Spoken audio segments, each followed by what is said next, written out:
أنت الرحمن يا الله، أنت الرحيم يا الله، أنت السلام يا الله، أنت العزيز يا الله، أنت القدوس يا الله، أنت الجبار يا الله.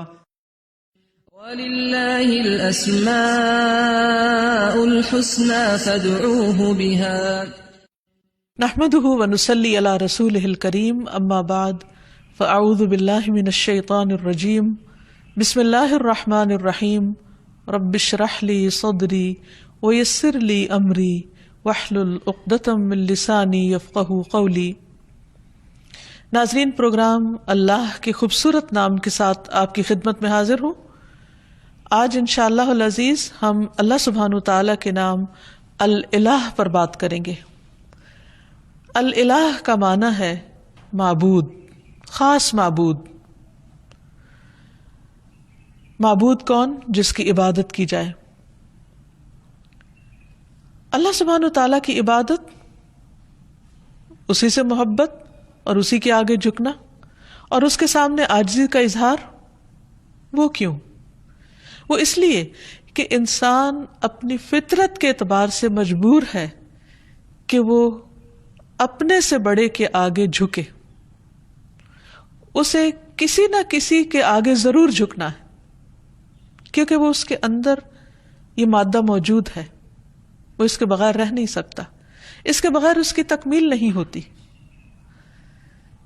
انسان ہمیشہ یہ چاہتا ہے کہ وہ کسی سے شدید محبت کرے، کسی کے آگے جھکے، کسی کا سہارا لے، کسی کو اپنے غم اور رنج کی حالت میں پکارے، کوئی ہو جو ہر حال میں اس کی سننے والا ہو، جو اس کا دکھ دور کرنے والا ہو۔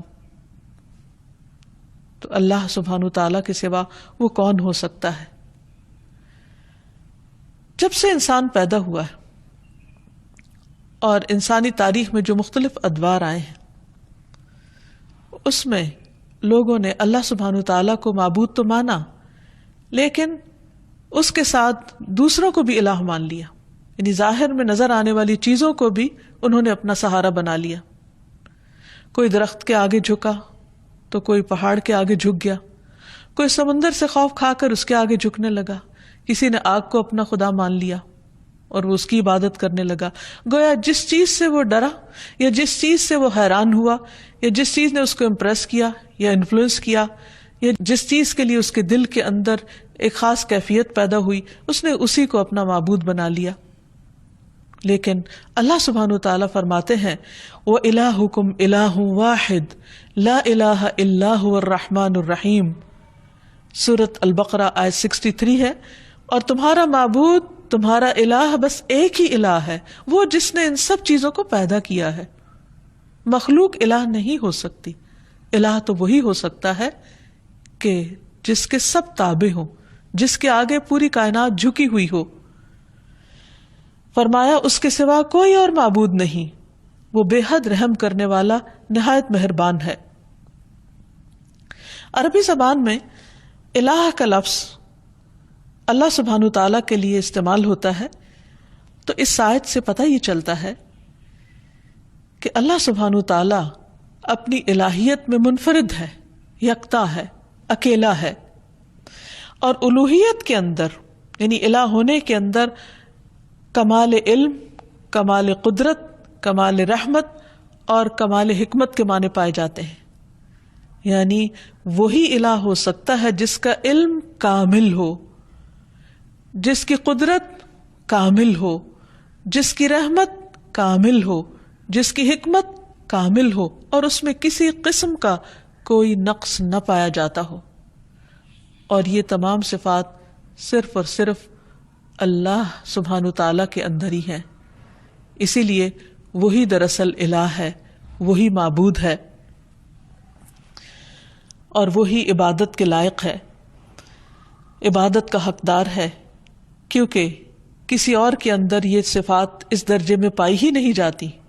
تو یہ صفات اس بات کا تقاضا کرتی ہیں کہ ایک انسان اللہ ہی کو اپنا محبوب سمجھے اور انتہا درجے کی محبت صرف اسی کے ساتھ کرے، انتہا درجے میں صرف اسی کے آگے جھکے، اپنا سر اور اپنی پیشانی صرف اسی کے سامنے ٹکائے، کچھ مانگے تو صرف اسی سے مانگے، اسی کے آگے ہاتھ پھیلائے اور کسی اور کے آگے نہیں۔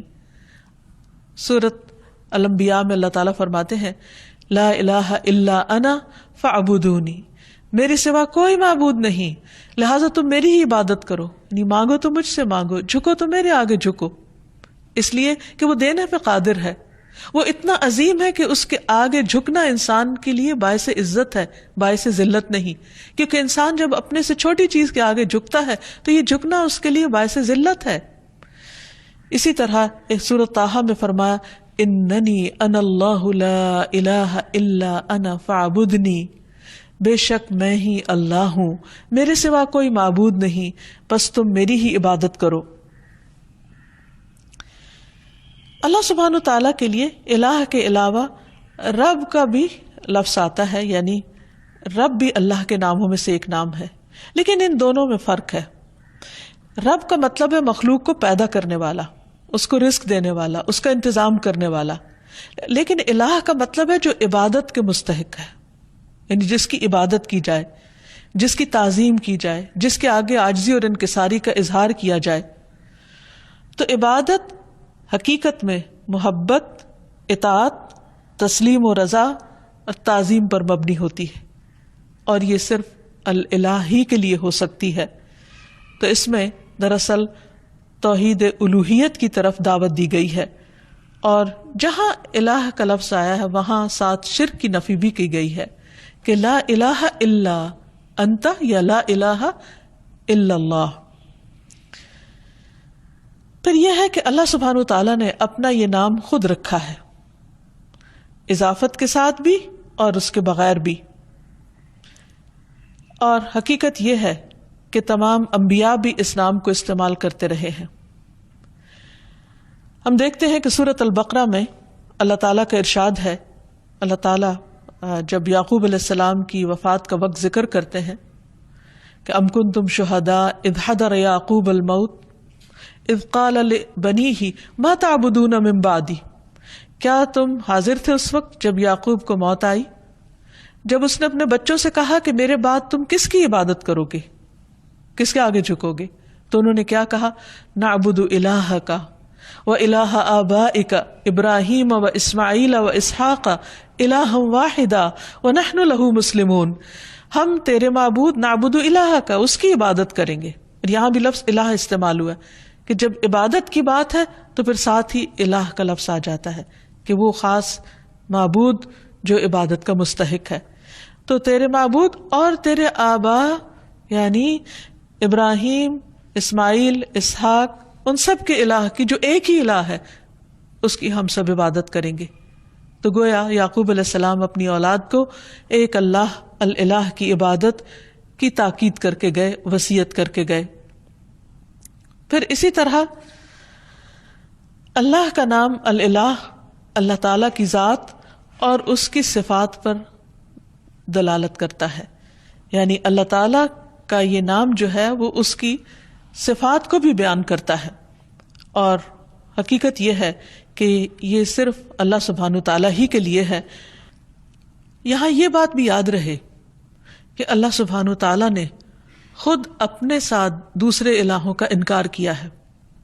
قرآن مجید میں اللہ تعالیٰ فرماتے ہیں سورۃ المؤمنون میں مَتَّخَذَ اللَّهُ مِن وَلَدٍ، اللہ نے کوئی اولاد نہیں بنائی، وَمَا كَانَ مَعَهُ مِنْ إِلَٰهٍ، اور اس کے ساتھ کبھی کوئی الہ رہا ہی نہیں، کوئی اور الہ ہے ہی نہیں، نہ تھا نہ ہے اور نہ کبھی ہو سکتا ہے۔ کیوں؟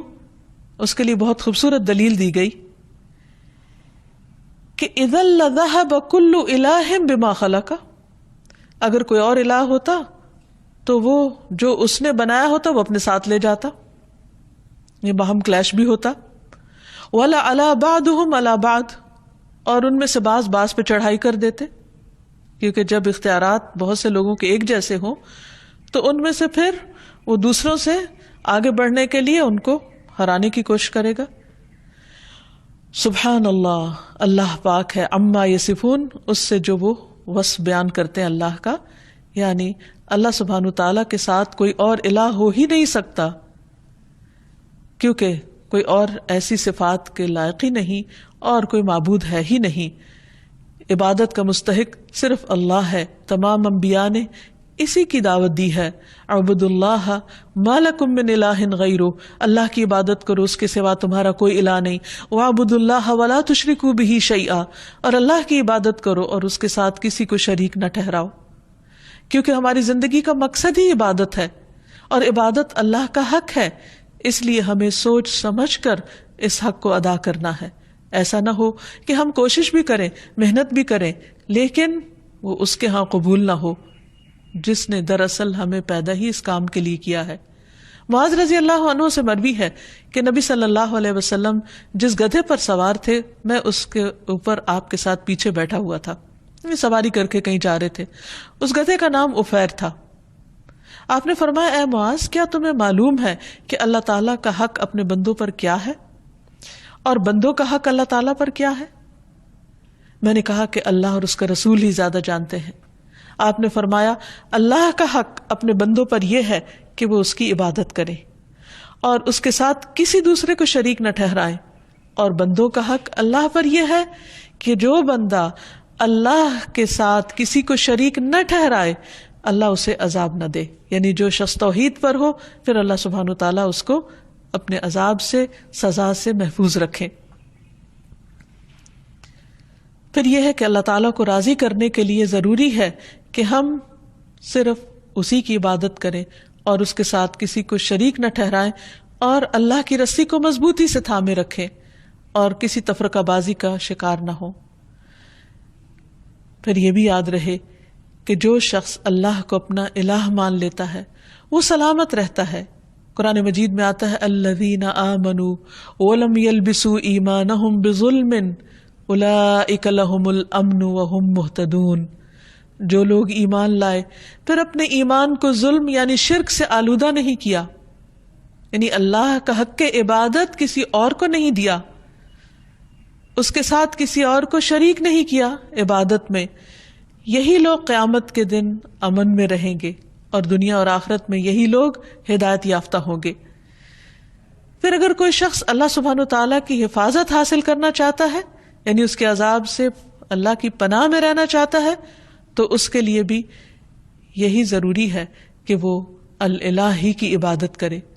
رسول اللہ صلی اللہ علیہ وسلم نے حضرت معاذ سے فرمایا تھا، احفظ اللہ یحفظ کا، اے معاذ اللہ کی حفاظت کرو، یعنی اس کے حقوق کی حفاظت کرو، اس کی عبادت میں کسی کو شریک نہ کرو. یحفظ کا، وہ اللہ تمہاری حفاظت کرے گا. احفظ اللہ تجدہ تجاہک، اللہ کی حفاظت کرو یعنی اللہ کے حق کی حفاظت کرو. تجدہ تجاہک، تم اسے اپنے سامنے پاؤ گے. پھر جب تمہیں اس سے کوئی کام ہوگا، ضرورت ہوگی، تم اس کو پکارو گے، اور پکارنا بھی تو عبادت ہے، تو وہ تمہاری پکار سنے گا، تمہاری مدد کرے گا اور تمہاری محتاجی کو بھی دور کرے گا. عام طور پر ہم یہ سمجھتے ہیں کہ اگر ہم اللہ سبحانہ و تعالیٰ کی عبادت کریں گے تو شاید زندگی ہم پر مشکل ہو جائے، ہمارے حالات تنگ ہو جائیں، یا پھر ہمارے لیے دنیا کے کام کاج کا وقت نہ بچے. حالانکہ حقیقت اس کے برعکس ہے. اللہ تعالیٰ فرماتے ہیں، حدیث قدسی ہے، اے ابن آدم، یعنی اے آدم کی اولاد، تم اپنے آپ کو میری عبادت کے لیے فارغ کر لو، یعنی میری عبادت کے لیے بھی وقت نکالو، میں تمہارے دل کو بے نیازی سے بھر دوں گا، یعنی تمہیں ایک خاص قسم کی سیٹسفیکشن عطا کروں گا. ورنہ بعض اوقات کیا ہوتا ہے، انسان کے پاس بہت کچھ بھی ہوتا ہے لیکن اس کے دل کو اطمینان نہیں ہوتا، اس کے اندر ایک ویکیوم سا ہوتا ہے، اس کے اندر ایک خلا ہوتا ہے، اس کے اندر اطمینان نہیں ہوتا. وہ بہت کچھ کرتے ہوئے بھی یوں سمجھتا ہے کہ جیسے وہ کچھ کر نہیں پا رہا، اسے اپنا مطلوب حاصل نہیں ہو رہا، کیونکہ مطلوب حاصل اسی وقت ہو سکتا ہے جب وہ اللہ کو اپنا مطلوب بنائے اور اس کی عبادت کرے. تو اللہ تعالیٰ کا یہ وعدہ ہے کہ جو شخص اللہ کی عبادت کے لیے وقت نکالے گا، مثلا وقت پر نماز پڑھے گا، وقت پر اپنے فرائض ادا کرے گا، اللہ سبحانہ و تعالیٰ اس کے دل کے اندر ایک غنا پیدا کر دیں گے اور تمہارا فقر یعنی محتاجی دور کر دوں گا، وہ خلا دور کر دوں گا. لیکن اگر تم ایسا نہیں کرو گے تو میں تمہارے دونوں ہاتھ کاموں میں مشغول کر دوں گا، انتہائی مصروف ہو جاؤ گے، اور اس کے باوجود تمہارا فقر، تمہاری محتاجی، تمہاری ضرورت دور نہیں ہوگی. یعنی خواہ انسان کے پاس کتنا کچھ بھی ہو، اس کے اندر یہی ایک احساس ہوگا کہ ابھی میرے پاس کچھ نہیں. سب کچھ ہوتے ہوئے بھی اس کو اللہ کی نعمتیں یاد نہیں رہیں گی. اور اس کے دل کے اندر ایک خوف اور ایک پریشانی اور ایک بے چینی سی رہے گی. اس کے برعکس جو لوگ عبادت کریں گے وہ دنیا میں بھی مطمئن رہیں گے اور آخرت میں بھی اللہ کے عرش کے سائے میں اور جنت میں ہوں گے. نبی صلی اللہ علیہ وسلم نے فرمایا 7 قسم کے لوگوں کو اللہ تعالیٰ اس دن اپنے عرش کے سائے تلے جگہ عطا فرمائیں گے جس دن اس کے سائے کے سوا کوئی سایہ نہ ہوگا. ان میں سے ایک وہ نوجوان جس کی جوانی اللہ کی عبادت میں گزری، کیونکہ بہت سے لوگ جوانی کی حالت میں اللہ تعالیٰ کی طرف رجوع نہیں کرتے. وہ سوچتے ہیں کہ جوانی تو دنیا میں انجوائے کرنے کے لیے ہے، دنیا کمانے کے لیے. جب سب کچھ کر چکیں گے، جب سارے شوق پورے کر لیں گے تو ہاں پھر بڑھاپے میں اللہ کی عبادت کے لیے اپنے آپ کو فارغ کر لیں گے، ریٹائرمنٹ کی عمر میں پھر عبادت ہو جائے گی. نہیں، ہمیں نہیں معلوم کہ ہم ریٹائرمنٹ کی عمر کو پہنچتے ہیں یا نہیں، بڑھاپے والی زندگی ملتی بھی ہے یا نہیں، اور اگر ملے بھی تو وہ اپنے 700 تکلیفیں لے کر آتا ہے. پھر وہ تو سب سے نکمی عمر ہوتی ہے. تو کیا کسی مومن کو یہ زیب دیتا ہے کہ وہ اپنی زندگی کا بہترین حصہ تو اس فانی دنیا کے لیے خرچ کرے، اس فانی دنیا میں استعمال کرے، اور اپنی زندگی کا نکما حصہ اللہ سبحانہ وتعالیٰ کو دے؟ تو اسی لیے جو لوگ اپنی زندگی کا بہترین حصہ یعنی جوانی اللہ کی عبادت میں گزاریں گے، اللہ تعالیٰ کی طرف سے عائد کردہ جو فرائض ہیں ان کو پورا کرتے ہوئے گزاریں گے، اللہ تعالیٰ کی اطاعت اور فرما برداری میں گزاریں گے، تو اللہ سبحانہ وتعالیٰ قیامت کے اس طویل دن جو ایک دن 50,000 سال کا ہے، جس دن سورج بہت قریب آ چکا ہوگا، اس دن اللہ تعالیٰ ایسے لوگوں کو اپنے عرش کے سائے تلے جگہ دیں گے. نبی صلی اللہ علیہ وسلم نے یہ بھی فرمایا جو شخص اللہ کی عبادت اس طرح کرے کہ اس کے ساتھ کسی کو شریک نہ کرے، اور شرک کرنے میں صرف ایسا نہیں کہ غیر اللہ یا ایسے آبجیکٹس کی پوجا کرنا جو اللہ نے تخلیق کیے ہیں، بلکہ اس میں ریاکاری کرنا، شو آف کرنا، لوگوں کو خوش کرنے کے لیے دین کے کام کرنا. اگر انسان صرف اور صرف اللہ کی رضا کے لیے اچھے کام کرتا ہے، نماز قائم کرتا ہے، زکوٰۃ دیتا ہے، اللہ کی بات سنتا ہے اور مانتا ہے، تو اللہ تعالیٰ اسے جنت کے 8 دروازوں میں سے داخل ہونے کا اختیار دے دے گا کہ جس سے چاہو چلے جاؤ، جو تمہیں پسند ہے اس سے اندر آ جاؤ. یعنی کس قدر شاندار ویلکم ہوگا ایسے شخص کا جو دنیا میں شوق سے، رضا سے، خوشی سے اللہ کی طرف دوڑتا ہے، اللہ کی عبادت کرتا ہے. تو یہاں یاد رہے کہ عبادت کے 2 اہم اصول بھی ہیں، اور جب تک یہ 2 چیزیں عبادت میں شامل نہ ہوں اس وقت تک عبادت کا حق ادا نہیں ہوتا. پہلی چیز اخلاص ہے کہ انسان جو کچھ اللہ کے لیے کرے بس وہ پھر اللہ ہی کے لیے کرے، کسی اور کے لیے نہیں کرے. اس کی نیت صرف اللہ کے لیے خالص ہو، وہ اس کو خوش کرنے کے لیے، اس کی رضا کے لیے، اس کی محبت حاصل کرنے کے لیے، اس کے دیدار کی خاطر ہر عمل کرے. اور دوسری چیز، جس چیز کو وہ خاص عبادت سمجھ کے کرتا ہے اسے رسول اللہ صلی اللہ علیہ وسلم کے طریقے کے مطابق کرے، کیونکہ جب عمل خالص ہوگا تو وہ اس کی باطن کی خوبصورتی کی دلیل ہے. اور جو شخص سنت کی پیروی کرتا ہے تو نبی صلی اللہ علیہ وسلم کا عمل سب سے خوبصورت عمل تھا. اللہ سبحانہ تعالیٰ نے آپ کو اسوۃ حسنہ بنا کر بھیجا. لقد کان لکم فی رسول اللہ اسوۃ حسنہ، تمہارے لیے اللہ کے رسول صلی اللہ علیہ وسلم کی زندگی میں خوبصورت نمونہ ہے. تو یہ خوبصورت نمونہ جب کوئی شخص اختیار کرتا ہے تو اس کی زندگی حقیقت میں خوبصورت ہو جاتی، اس کے سارے اعمال، اس کے طور طریقے خوبصورت ہو جاتے ہیں، اور ایسا شخص ایک بہترین حالت میں اللہ سبحانہ تعالیٰ کے سامنے حاضر ہوگا. اللہ تعالیٰ ہمیں بھی ان لوگوں میں شامل کر لے کہ جو احسن طریقے پر اللہ کی عبادت کرتے ہیں، ایسی عبادت جو اس کو پسند آ جائے. اسی لیے نبی صلی اللہ علیہ وسلم نے اچھی عبادت کا جو کرائیٹیریا بتایا وہ کیا ہے کہ تم اس طرح اللہ کی عبادت کرو گویا تم اس کو دیکھ رہے ہو، اور اگر یہ کیفیت نہ ہو تو یہ تو ضرور یاد رکھو کہ وہ تمہیں دیکھ رہا ہے. تو جو بھی شخص یہ سوچ کر اللہ کی عبادت کرے گا کہ وہ اس وقت اللہ کی نگاہ میں ہے، تو وہ لوگوں کے سامنے ہو یا تنہائی میں ہو، وہ اچھے کام ہی کی کوشش کرے گا، وہ اپنے ہر کام کو بہترین طریقے پر انجام دینے کی کوشش کرے گا، کیونکہ اس کا یہ احساس اس کے کام کی کوالٹی پر اثر انداز نہیں ہونے دے گا. نبی صلی اللہ علیہ وسلم نے ایک خوبصورت دعا سکھائی ہے ہر نماز کے بعد پڑھنے کے لیے، اللہم اعنی علی ذکرک و شکرک و حسن عبادتک، اے اللہ اپنا ذکر، اپنا شکر اور اپنی خوبصورت عبادت کی توفیق عطا فرما، اس پر میری مدد فرما، کیونکہ انسان کے ساتھ بہت سی مشکلات بھی ہیں، خود اس کا اپنا نفس اندر سے بعض اوقات ایسے فتنے میں مبتلا ہو جاتا ہے کہ عبادت کی حلاوت ختم ہو جاتی ہے، اسی طرح بعض اوقات شیطان کے ڈالے ہوئے وسوسے یا لوگوں کی باتیں، باہر کا ماحول انسان پر اثر انداز ہوتا ہے اور وہ اللہ سبحانہ وتعالیٰ کی عبادت کا حق ادا نہیں کرتا یا عبادت کو انجوائے نہیں کرتا، اس لیے جو ہی ایک عبادت مکمل ہو تو اگلی عبادت کے لیے، یعنی ایک نماز کے اختتام پر اگلی نماز کے لیے اور اگلی مزید عبادات کے لیے انسان دعا کرے، کیونکہ اللہ کی عبادت پر اللہ تعالیٰ ہی بہترین طریقے پر مدد کر سکتے ہیں۔ پھر اسی طرح یہ ہے کہ انسان اپنی عبادات میں کمی کوتاہی نہ کرے۔ اب دیکھیے کہ ذرا تھوڑی دیر کے لیے سوچئے کہ مثلاً اگر آپ کا حق کسی پر ہو اور وہ اس کو ادھورے طریقے سے ادا کرے تو آپ کو کیسا لگے گا؟ مثلا کسی نے آپ سے قرض لیا اور جب وہ واپس کرے تو آدھا کرے، کسی نے آپ سے کسی چیز کے دینے کا وعدہ کیا اور پھر اس کو پورا نہیں کیا، تو اس پر آپ کی کیفیت کیا ہوگی؟ اس بات سے اب اس معنی اور مقصد کو سمجھیے کہ اللہ سبحانہ وتعالیٰ نے ہم پر کچھ فرائض اور کچھ عبادات لازم کی ہیں جن کو ہمیں ہر صورت ادا کرنا ہے۔ مثلا دن میں 5 نمازیں فرض ہیں، اب اگر کوئی شخص یہ کہے کہ میں نے 4 پڑھ لیے، کیا یہ کم ہے؟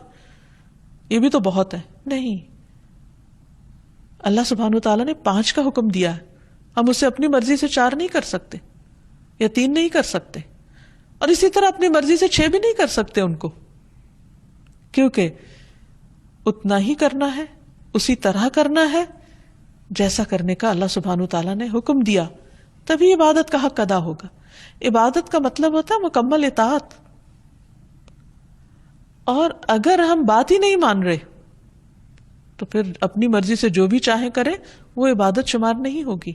ہاں، اللہ کی رضا، اللہ کی پسند، اللہ کی خوشی کے لیے چھوٹا سا کام بھی کرے، ایک لقمے جیسی چیز بھی اللہ کے راستے میں خیرات کر دے، اللہ سبحانہ وتعالیٰ اسے خوشی سے قبول کرتے ہیں اور اسے بڑھاتے ہیں، حتیٰ کہ ایک لقمہ بہت پہاڑ برابر کر دیتے ہیں اجر و ثواب کے اعتبار سے، کیونکہ وہ صرف اللہ کے لیے دیا گیا، وہ صرف اللہ کی رضا اور اللہ کی خوشی میں اللہ کی خاطر خرچ کیا گیا، تو اللہ سبحانہ وتعالیٰ اس کی بہترین طریقے پر قدردانی فرماتے ہیں۔ تو ہمیں نہ عبادت میں اضافے کا حق حاصل ہے اور نہ عبادت میں کوتاہی کا۔ یہاں یہ یاد رہے کہ اللہ سبحانہ وتعالیٰ نے ہم پر جو عبادت فرض کی ہے، ہمیں اس میں اختیار نہیں دیا گیا کہ ہم اپنی مرضی سے اس عبادت میں کچھ اضافہ کر دیں یا پھر اس میں کچھ کمی کر دیں، کیونکہ عبادت کی اصل روح اطاعت ہے، فرما برداری ہے، اللہ کے حکم کی تابعداری ہے۔ انس رضی اللہ عنہ سے مروی ہے کہ ایک آدمی نبی صلی اللہ علیہ وسلم کی خدمت میں حاضر ہوا اور عرض کی، اے اللہ کے رسول صلی اللہ علیہ وسلم، یہ بتائیے کہ اللہ تعالیٰ نے کتنی نمازیں فرض کی ہیں، یعنی جن کی پابندی ہم پر لازم ہے؟ آپ نے فرمایا، اللہ نے اپنے بندوں پر 5 نمازیں فرض کی ہیں۔ اس نے پوچھا، ان سے پہلے یا بعد میں تو کوئی نماز فرض نہیں، یعنی ان کے علاوہ فرض کے درجے میں تو نہیں کچھ؟ آپ نے 3 بار یہ فرمایا کہ اللہ نے اپنے بندوں پر 5 نمازیں فرض کی ہیں۔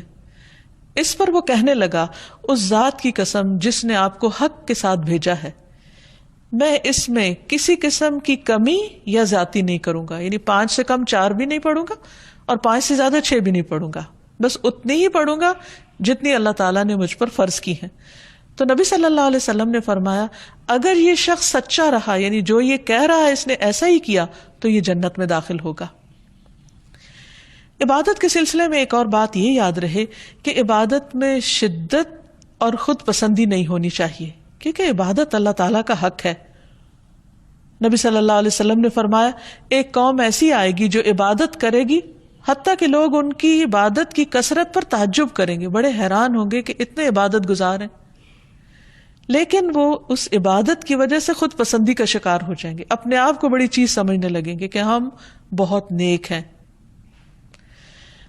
وہ لوگ دین سے اس طرح نکل جائیں گے جیسے تیر شکار سے نکل جاتا ہے، کیونکہ اللہ تعالیٰ کو ایسی عبادت کی ضرورت نہیں۔ عبادت ہے دراصل اللہ کا حق، اللہ کو خوش کرنے کے لیے کرنا ہے، نہ کہ بندوں کو دکھانے کے لیے یا بندوں کے سامنے نیک بننے کے لیے. تو جس بندے کے اندر عبادت کا زوم آ جائے وہ اللہ سبحانہ تعالیٰ کو پسند نہیں. ابلیس کے ساتھ کیا معاملہ ہوا تھا؟ اس کو بھی اپنی عبادت کی وجہ سے ایک خود پسندی اس کے اندر آ گئی تھی کہ جس بنا پر اس نے آدم کے آگے جھکنے سے انکار کر دیا تھا. تو یاد رکھیے کہ جب ہم لا الہ الا اللہ کہتے ہیں تو پھر صرف اللہ کو ہی عبادت کے لائق مانتے ہیں، کسی اور آبجیکٹ کو نہیں، اور حتیٰ کہ اپنے نفس کو بھی نہیں. کیونکہ اس زمین پر جن معبودوں کی پیروی ہوتی ہے ان میں سے سب سے زیادہ پیروی ہم اپنے ہی نفس کی کر رہے ہوتے ہیں، اپنے دل کی خواہشات کی. مثلاً فجر کی نماز کا وقت ہو گیا اور دل کیا چاہتا ہے؟ سوئے رہو، تو ہم اٹھتے نہیں. تو ہم نے اللہ کی بات تو نہیں مانی، ہمیں آواز آ رہی ہے حی علی الصلاۃ، حی علی الفلاح، آؤ نماز کی طرف، آؤ کامیابی کی طرف، لیکن ہم اس پکار کو سنتے ہی نہیں اور کامیابی کا دروازہ بند کر دیتے ہیں اور ہم سوئے رہتے ہیں. یا ہم نے اب اللہ کی عبادت نہیں کی، اپنے نفس کی عبادت کی.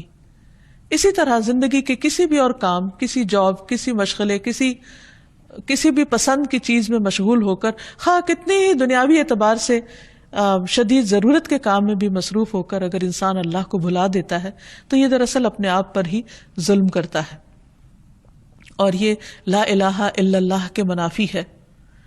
اللہ سبحانہ تعالیٰ نے تمام بندوں سے اپنی عبادت کا مطالبہ کیا ہے. قرآن مجید میں اللہ تعالیٰ فرماتے ہیں یا ایھا الناس اعبدوا ربکم الذی خلقکم والذین من قبلکم لعلکم تتقون. اے لوگو اپنے رب کی عبادت کرو جس نے تمہیں پیدا کیا اور ان کو بھی جو تم سے پہلے تھے. یعنی عبادت کیوں کرو؟ کیا اللہ تعالیٰ کو کوئی فائدہ ہے؟ نہیں، یہ دراصل تمہارے اپنے فائدے کی چیز ہے. فائدہ کیا ہوگا؟ لعلکم تتقون، تم بچ جاؤ گے. یعنی دنیا میں ان عبادات کی وجہ سے کئی برائیوں سے، کئی قسم کی مشکلات سے بچ جاؤ گے، اور آخرت میں اس آگ سے بچ جاؤ گے جو اللہ کے نافرمانوں کے لیے، سرکش اور متکبر لوگوں کے لیے تیار کی گئی ہے. پھر اسی طرح یہ ہے کہ عبادت ہی کا ایک حصہ یہ ہے کہ انسان اللہ سبحانہ تعالیٰ ہی سے ڈرے، ایک الہ سے. اللہ تعالیٰ فرماتے ہیں وقال اللہ لا تتخذوا الہین اثنین انما هو الہ واحد فایای فارہبون. اور اللہ تعالیٰ نے فرمایا تم دو معبود نہیں بناؤ، یعنی تین اور تین سے زیادہ تو دور کی بات، ایک سے دوسرا بنانے کی بھی اجازت نہیں. وہ تو صرف وہی ایک معبود ہے اور مجھی سے تم ڈرو. یعنی عبادت میں یہ بھی شامل ہے کہ انسان اللہ تعالیٰ سے ڈرتا رہے، اور بعض اوقات انسان محبت میں عبادت کرتا ہے اور بعض اوقات اللہ کے عذاب سے ڈرتے ہوئے عبادت کرتا ہے. تو دونوں چیزیں انسان کے اندر ایک اعتدال پیدا کرتی ہیں.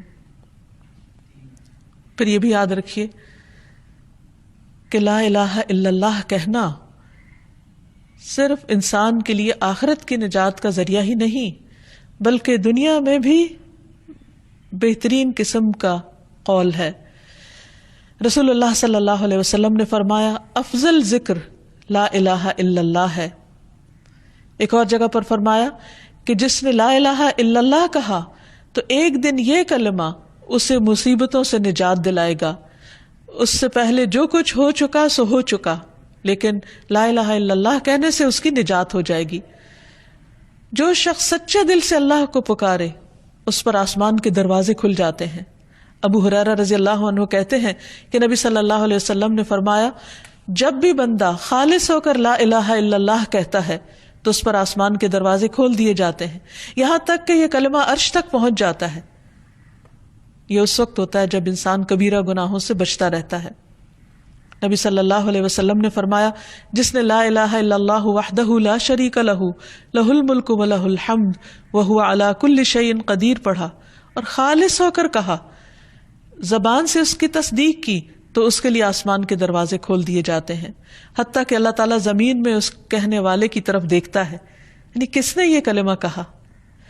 اور جس کی طرف اللہ تعالیٰ نے دیکھ لیا اس بندے کا یہ حق ہے کہ اللہ تعالیٰ اس کا مطالبہ اس کو عطا کر دے. اسی لیے نبی صلی اللہ علیہ وسلم نے یہ بہت ہی خوبصورت بات ہمیں بتائی کہ عرفہ کے دن کی بہترین دعا جو تمام انبیاء نے مانگی وہ ہے لا الہ الا اللہ وحدہ لا شریک لہ لہ الملک ولہ الحمد وَهُوَ عَلَى كُلِّ شَيْءٍ قدیر. اس میں اللہ سبحانہ وتعالیٰ کی وحدانیت کا ذکر بھی ہے، شرک کی نفی بھی ہے، اللہ سبحانہ وتعالیٰ کی تعریف کی بات بھی ہے، اور اس کی قدرت کا اقرار بھی ہے کہ وہی ہر چیز پر قدرت رکھتا ہے. اس میں آپ دیکھیے براہ راست کچھ بھی نہیں مانگا گیا، صرف اللہ سبحانہ وتعالیٰ کی وحدانیت اور اس کی تعریف کا ذکر ہے. تو جو شخص یہ کلمہ پڑھ لیتا ہے تو اللہ سبحانہ وتعالیٰ اس پر نظر رحمت فرما دیتے ہیں. پھر یہ کلمہ صرف زندگی میں نہیں، صرف مشکلات میں نہیں، مرنے والا اگر مرتے وقت پڑھتا ہے تو اس کے لیے جنت کا وعدہ ہے.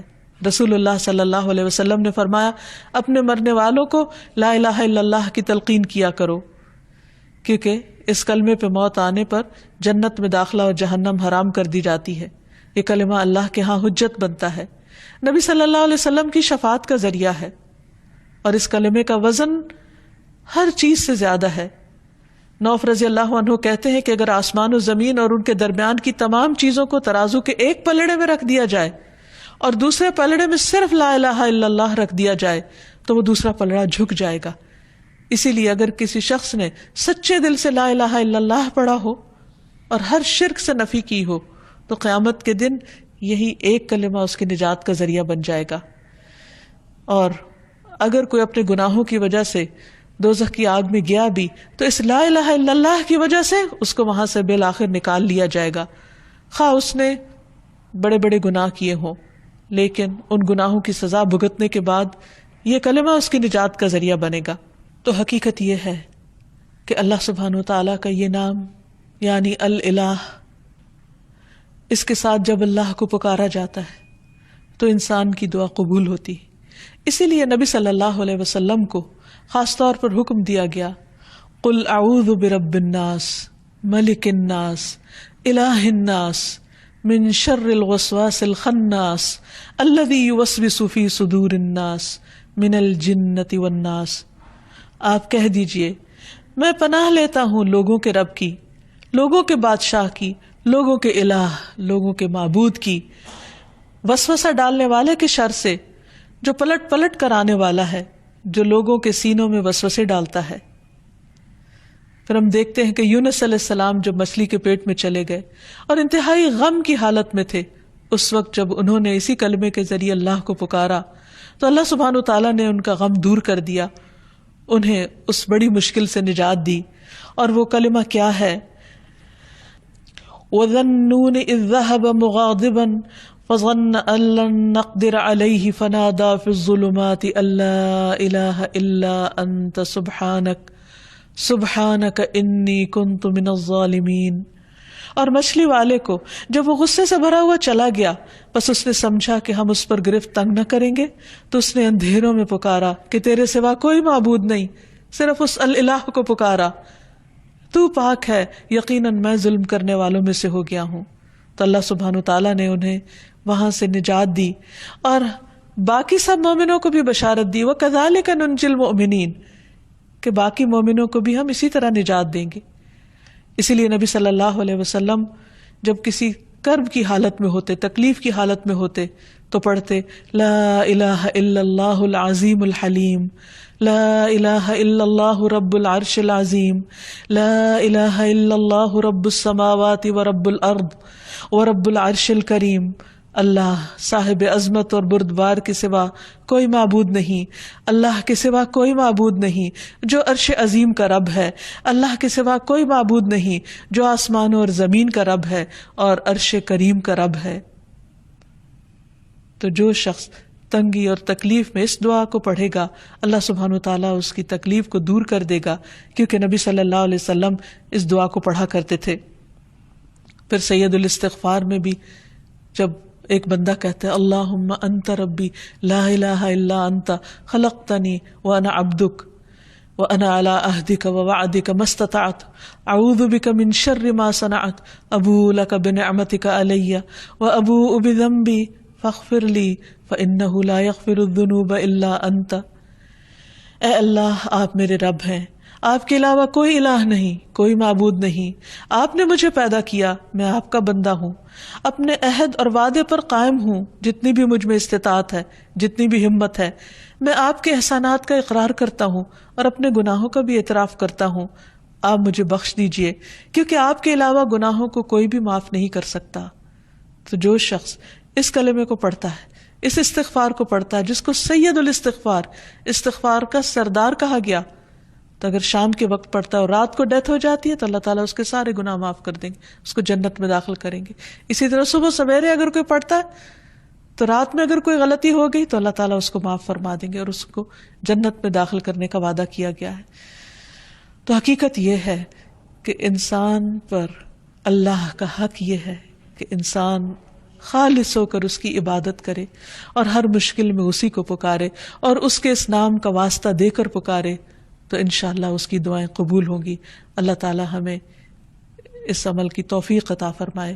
وآخر دعوانا ان الحمد للہ رب العالمین۔ أنت القاهر يا الله، أنت الحسيب يا الله، أنت الشافي يا الله، أنت المبين يا الله، أنت الوكيل يا الله، أنت القيوم يا الله، أنت المتين يا الله، أنت السبوح يا الله، لا إله إلا الله محمد رسول الله، لا إله إلا الله محمد رسول الله۔